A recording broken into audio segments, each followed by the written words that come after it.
Olá pessoal, comandante Leonardo Matos aqui, esse é o Conexão GEO número 20, hoje é sexta-feira, dia 12 de abril de 2019. Na semana passada eu comecei, como tenho feito nesses meus últimos podcasts, atualizando um pouco a situação da Venezuela, falei também sobre a visita do presidente Bolsonaro a Israel. Terceiro tópico, comentei sobre a situação do Trump e fronteira ali com o México, principalmente, América Central. E fechei comentando sobre as eleições na Ucrânia e em Israel. Hoje eu reduzi para 3 tópicos principais. Vou manter a atualização na Venezuela, nossa principal preocupação no âmbito internacional. Vou falar sobre o resultado das eleições em Israel e o significado disso, e também sobre o novo adiamento do Brexit. Sobre a Venezuela, o dado novo dessa semana, quarta-feira teve uma reunião do Conselho de Segurança das Nações Unidas, convocada pelos Estados Unidos. O vice-presidente Mike Pence falou na reunião e voltou a insistir sobre a situação da Venezuela. Em paralelo, nesse mesmo dia, Banco Mundial e FMI declararam que somente vão apoiar a Venezuela em termos de recursos financeiros após a saída do Maduro, ou seja, estrangulando a situação financeira da Venezuela em termos de possibilidade de empréstimo, né? A Venezuela fica restrita ao apoio dos que já tem recebido, ou seja, de Rússia e China principalmente. E na parte econômica, isso foi no campo político. Os Estados Unidos sabe que não vai conseguir nenhuma sanção contra a Venezuela no Conselho de Segurança, porque lá tem a China e a Rússia que possuem, que são membros permanentes e possuem o direito ao veto. Então, obviamente, nenhuma sanção imposta, pedida pelos Estados Unidos, vai ser atendida no Conselho de Segurança. É mais uma... os Estados Unidos está marcando posição ali nesse tópico, que é um tópico na agenda internacional americana atualmente importante. Na área econômica, os Estados Unidos vão marcar muita pressão nas empresas de petróleo estrangeiras que ainda negociam o petróleo venezuelano. Vamos lembrar que em janeiro os Estados Unidos decretou um embargo de compra de petróleo. Os Estados Unidos era o maior comprador de petróleo da Venezuela e deixou de sê-lo. Já em fevereiro a Índia assumiu esse posto, em março manteve a posição, a Índia como maior comprador do petróleo venezuelano. Mas na verdade, quando a gente fala Índia, a gente fala mais de uma determinada empresa que se chama Reliance, e também uma outra empresa, a Repsol espanhola. São duas empresas que os Estados Unidos agora devem pressionar bastante para que elas parem de negociar, parem de comprar petróleo venezuelano, o que vai obrigar a Venezuela a negociar o seu petróleo apenas pela Rosneft, que é uma empresa russa, e aí a Rosneft distribuiria pelo mercado internacional. Então vamos aguardar um pouco como que avança esse caso. Lembrando que para a China o que interessa é receber o petróleo da Venezuela em pagamento, ou seja, todo o petróleo que a China está recebendo atualmente da Venezuela é pagamento de dívida, ou seja, pagamento de dinheiro que a China jogou na Venezuela. Lembrando que o parque de petróleo venezuelano está bastante degradado. A Venezuela atualmente está na faixa de 1 milhão de barris por dia, já chegou a 3 milhões no passado, e a maior reserva mundial de petróleo. Então a situação econômica na Venezuela só tende a piorar. Alguns analistas internacionais levantaram recentemente de que a Venezuela pudesse ser uma nova Cuba, ou seja, que poderia resistir mais tempo, etc., diferente das análises que eu tenho feito, que mantenho, achando que o Maduro não se sustenta ao final do ano. 2 motivos principais. Venezuela não é Cuba, porque em Cuba teve uma forte, primeiro, tinha uma forte liderança do Fidel Castro, uma ideologia forte, conseguiram dar um mínimo de segurança social para a sua população. A gente sabe que a medicina em Cuba tem um nível de qualidade bom, parte de educação e medicina em Cuba, o Fidel teve essa preocupação, era um líder carismático. E o Maduro é totalmente ao contrário, ele não é um líder carismático. Muitos chavistas deixaram de apoiar o Maduro, ou seja, não há uma coesão interna ideológica na Venezuela como existe em Cuba. Então, assim, comparar Venezuela com Cuba eu não acho muito adequado. O Maduro não tem um apoio de muitas lideranças na Venezuela. Essa dependência, a Venezuela não é um país autossuficiente, depende dessa ajuda externa, depende da troca, inclusive, do petróleo que ainda tem com outros produtos. E Cuba recebia, obviamente, muita ajuda da União Soviética. Com a queda da União Soviética, essa ajuda diminuiu, mas continuou recebendo apoio de outros países. Mas o país em si, Cuba em si, é muito mais organizado do que a Venezuela, né? Principalmente na época do Fidel Castro, eles conseguiram organizar uma estrutura em Cuba mais organizada do que a Venezuela hoje. Ou seja, a gente não vê em Cuba casos de fome, né? Casos médicos. Só observar a fronteira da Venezuela com o Brasil, a quantidade de venezuelanos que atravessa a fronteira lá em Pacaraima, lá em Roraima, buscando ajuda médica no Brasil. Então, eu acho que não é a mesma coisa e eu acho que Maduro cai até o final do ano. Lembrando que um dos motivos pelos quais isso veio acontecer, eu não posso deixar de lembrar isso, a falta de liderança regional do Brasil.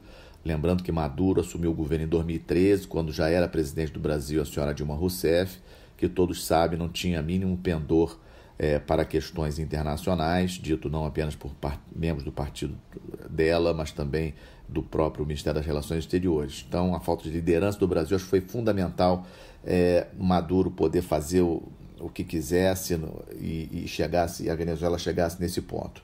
O segundo ponto que falei que ia comentar com vocês, o resultado das eleições em Israel. O Netanyahu venceu, vai ter o seu 5º mandato, e venceu principalmente por uma coalizão de partidos, não apenas pelo partido dele, o Likud, mas por uma coalizão de partidos de direita. A minha preocupação é se Netanyahu vai efetivamente cumprir algumas promessas que fez durante a campanha, principalmente a questão do aumento das colônias israelenses dentro de território palestino. Isso aí não é bom, acirra as tensões ali com a Palestina. Tem a questão também digamos assim, dos ataques de Israel dentro do território sírio contra posições iranianas. A gente sabe que o Irã tem efetivamente tropas e apoia o regime do Assad na Síria e, principalmente, isso que me preocupa mais, apoia o Hezbollah no Líbano. E por que me preocupa mais? Por causa da nossa presença, da presença brasileira no Líbano, não apenas pela comunidade de brasileiros que moram no Líbano, mas também pela presença da nossa força naval, ou seja, da presença de um navio brasileiro lá, atualmente a Fragata União. O comando da Força Naval da UNIFIL, que é a missão de paz da ONU, que fica no sul do Líbano, com fronteira com Israel. A parte marítima é comandada por um almirante brasileiro, com navios de vários países, inclusive um navio brasileiro. Então, o acirramento das tensões com o Hezbollah, que é uma possibilidade nesse novo governo do Netanyahu, me preocupa.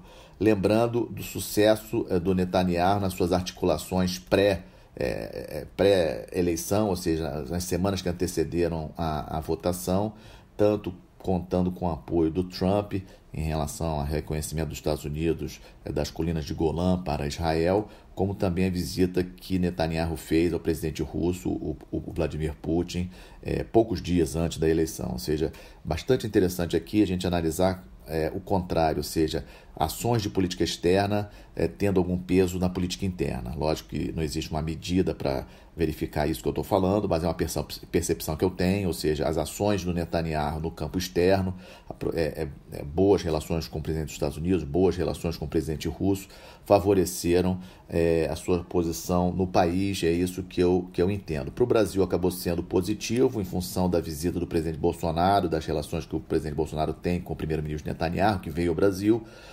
Israel é um país de alta tecnologia e volto a falar o que eu comentei na semana passada, independente dos governos Netanyahu e Bolsonaro, a aproximação do Estado brasileiro com o Estado israelense é muito positiva. Israel é um Estado de alta tecnologia e nessa semana também Israel quase que conseguiu pousar uma espaçonave na Lua. Seria o 4º país a conseguir esse feito, apenas Rússia, Estados Unidos e China já conseguiram pousar uma espaçonave em solo lunar, mas nas proximidades, quando estava se aproximando da Lua, a espaçonave israelense teve que voltar.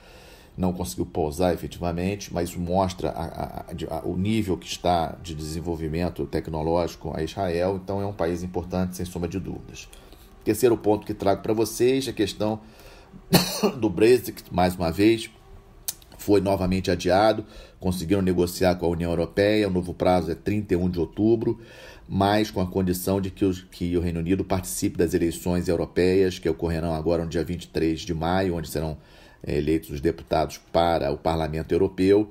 Caso o Reino Unido não participe das eleições do Parlamento Europeu 23 de maio, dia 1º de junho, ele automaticamente sai da União Europeia sem acordo nenhum.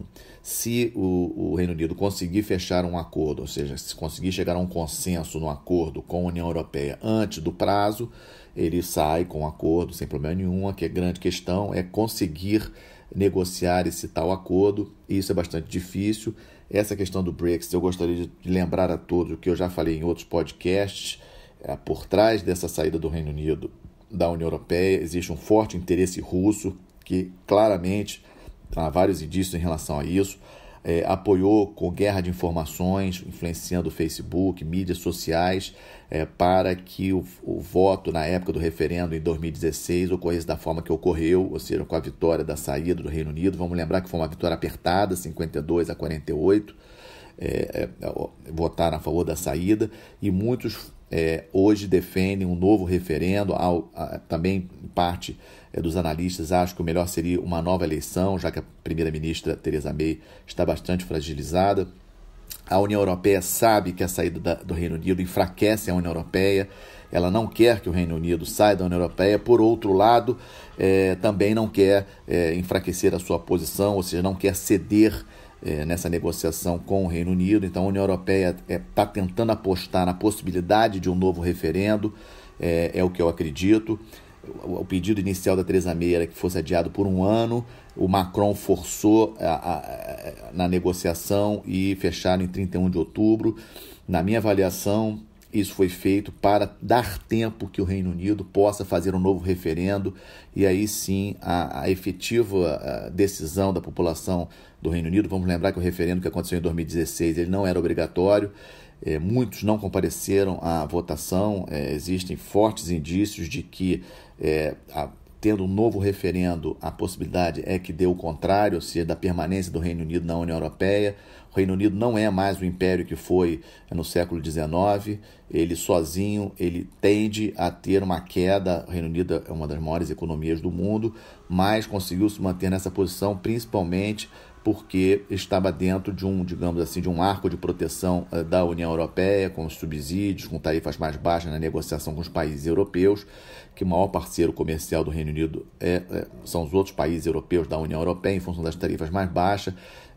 Eu mantenho a minha posição de que para o Reino Unido será péssimo sair da União Europeia. Os Estados Unidos não vão proteger o Reino Unido, os Estados Unidos têm aspirações globais. Logicamente vão continuar negociando com o Reino Unido, mas não vejo um duelo, uma queda de braço, digamos assim, que o Reino Unido vai vencer de qualquer maneira. Não, eu acho que o Reino Unido, se sair da União Europeia, o Reino Unido vai perder. Então espero que efetivamente ele consiga fazer esse novo referendo e se manter na União Europeia, até pela estabilidade da região. A Rússia quer muito que o Reino Unido saia para fragilizar, obviamente, a União Europeia. Como sempre tenho feito, trago algumas notícias no campo militar. Essa semana trago a notícia da construção de um novo quebra-gelo na China, só que dessa vez um quebra-gelo nuclear. Não há ainda uma data, uma previsão de término da construção desse quebra-gelo. Será o maior quebra-gelo do mundo. Atualmente apenas a Rússia possui quebra-gelos com propulsão nuclear. A China não possui nenhum navio de superfície com propulsão nuclear, apenas submarinos com propulsão nuclear. Os dados que hoje temos é que esse quebra-gelo chinês terá 33 mil toneladas de deslocamento, será o maior do mundo. Atualmente o maior do mundo é russo, 23 mil toneladas, ou seja, é um dado importante, o que mostra o crescimento da indústria naval chinesa e principalmente a sofisticação da indústria naval chinesa crescendo.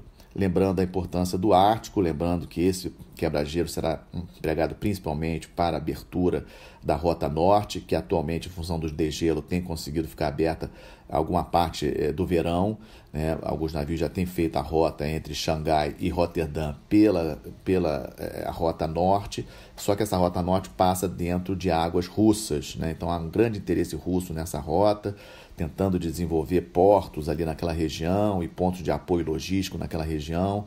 Vamos ouvir, na minha opinião, bastante sobre o Ártico nos próximos anos.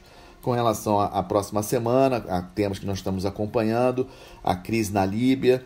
Essa crise é uma crise séria. A Líbia é um dos principais produtores de petróleo do mundo, principais reservas de petróleo do mundo. Desde que o Gaddafi foi deposto em 2011, a situação na Líbia não é boa. Forças de oposição do leste da Líbia avançaram sobre a capital Trípoli, onde está o governo apoiado pela ONU, e vamos acompanhar como que essa situação se desenrola. Também estamos de olho nas eleições na Índia, que estão em andamento. As eleições parlamentares na Índia são bastante grandes, são bastante extensas. Elas começaram agora em abril, no dia 11, vai até o dia 19 de abril. Devemos ter o resultado das eleições na Índia, e o Narendra Modi, atual primeiro-ministro, obviamente quer ser reeleito apenas no dia 23 de maio. É uma eleição importante. E a outra eleição importante que estamos acompanhando é na Ucrânia. O segundo turno das eleições vai ocorrer no próximo domingo, dia 21. É um tema que interessa bastante a Rússia. A Ucrânia é um país importante para a Rússia, está ali bem, é um vizinho ali importantíssimo. Então, são duas eleições que estamos acompanhando de perto. A eleição na Ucrânia, segundo turno, e as eleições na Índia. Esse foi o nosso podcast número 20. Agradeço pela atenção de todos. Desejo um bom final de semana, uma boa semana. Até o nosso próximo podcast na outra sexta-feira. Obrigado.